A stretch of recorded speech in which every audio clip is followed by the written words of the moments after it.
ആലപ്പുഴയിൽ നിന്ന് ഹൈബ്രിഡ് കഞ്ചാവ് പിടിച്ച കേസിൽ മുൻകൂർ ജാമ്യം തേടി നടൻ ശ്രീനാഥ് ഭാസി ഹൈക്കോടതിയിൽ.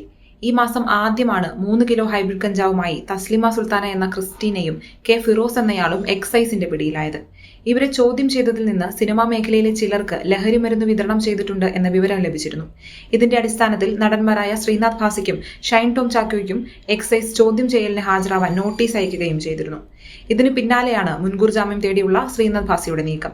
കേസിൽ തന്നെ പ്രതിയാക്കുമെന്നും അറസ്റ്റ് ചെയ്യുമോ എന്നും പേടിയുണ്ടെന്നാണ് മുൻകൂർ ജാമ്യ ഹർജിയിൽ ഭാസി പറഞ്ഞിരിക്കുന്നത്. കഴിഞ്ഞ വർഷം നവംബറിൽ കോഴിക്കോട് വെച്ച് നടന്ന സിനിമയുടെ ഷൂട്ടിംഗ് ലൊക്കേഷനിൽ ക്രിസ്റ്റീന എന്ന് പേര് പരിചയപ്പെടുത്തി തസ്ലിമ വന്നു കണ്ടിരുന്നുവെന്ന് ശ്രീനാഥ് ഭാസി പറയുന്നു. മറ്റൊരു സുഹൃത്തു വഴിയാണ് എത്തിയത് എന്നും ഫാനാണെന്ന് പറഞ്ഞാണ് പരിചയപ്പെടുന്നത് എന്നും ഭാസി പറയുന്നു. അന്ന് തന്നെ യുവതി തന്റെ നമ്പറും വാങ്ങിയിരുന്നു. പിന്നീട് ഏപ്രിൽ 1 കഞ്ചാവ് ആവശ്യമുണ്ടോ എന്ന് ചോദിച്ച് തന്നെ വിളിച്ചു. തീർത്തും അപ്രതീക്ഷിതമായിരുന്നു ഈ ഫോൺ കോളെങ്കിലും കളിയാക്കുകയാണ് എന്ന് കരുതി ഫോൺ കട്ട് ചെയ്തെന്നും ശ്രീനാഥ് ഭാസി കൂട്ടിച്ചേർത്തു. പിന്നാലെ ആവശ്യമുള്ളത് ചെയ്തു കൊടുക്കണമെന്ന രീതിയിൽ മെസ്സേജ് വന്നുവെന്നും കളിയാക്കുകയാണ് എന്ന് കരുതി വെയിറ്റ് എന്ന് തിരിച്ച് സന്ദേശം അയച്ചു എന്നുമാണ് ശ്രീനാഥ് ഭാസി പറയുന്നത്. തസ്ലിമ തനിക്ക് അയച്ച മറ്റു മെസ്സേജുകൾക്കൊന്നും മറുപടി അയച്ചിട്ടില്ല എന്നും ശ്രീനാഥ് ഭാസി മുൻകൂർ ജാമ്യ ഹർജിയിൽ പറയുന്നു. ലഹരി വിൽക്കുകയോ കുറ്റകൃത്യത്തിൽ ഏർപ്പെടുകയോ ചെയ്തിട്ടുള്ള ആളല്ല ഞാൻ. നായകനായി അഭിനയിക്കുന്ന സിനിമയുടെ ഷൂട്ടിംഗ് ഇപ്പോൾ എറണാകുളത്ത് വെച്ച് നടക്കുകയാണ്. അറസ്റ്റിലായാൽ ഷൂട്ടിങ്ങിനെ അത് ബാധിക്കും. മാത്രമല്ല തന്നെ ശാരീരികമായും മാനസികമായും പീഡിപ്പിക്കാനുള്ള സാധ്യതയുമുണ്ട്.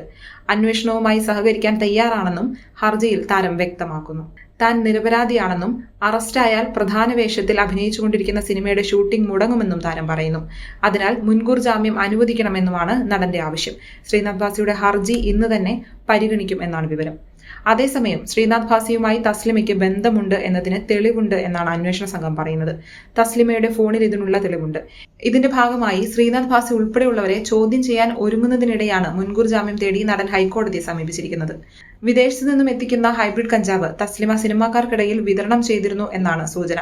ആലപ്പുഴയിൽ വിതരണക്കാർക്ക് നൽകാൻ കഞ്ചാവുമായി എത്തിയപ്പോഴാണ് തസ്ലിമ പിടിയിലാകുന്നത്.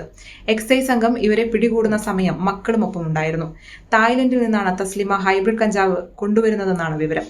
MDMA യേക്കാൾ ലഹരി ഏറിയതെന്ന് പറയപ്പെടുന്ന ഹൈബ്രിഡ് കഞ്ചാവ് തായ്ലൻഡിൽ നിയമവിധേയമാണ്.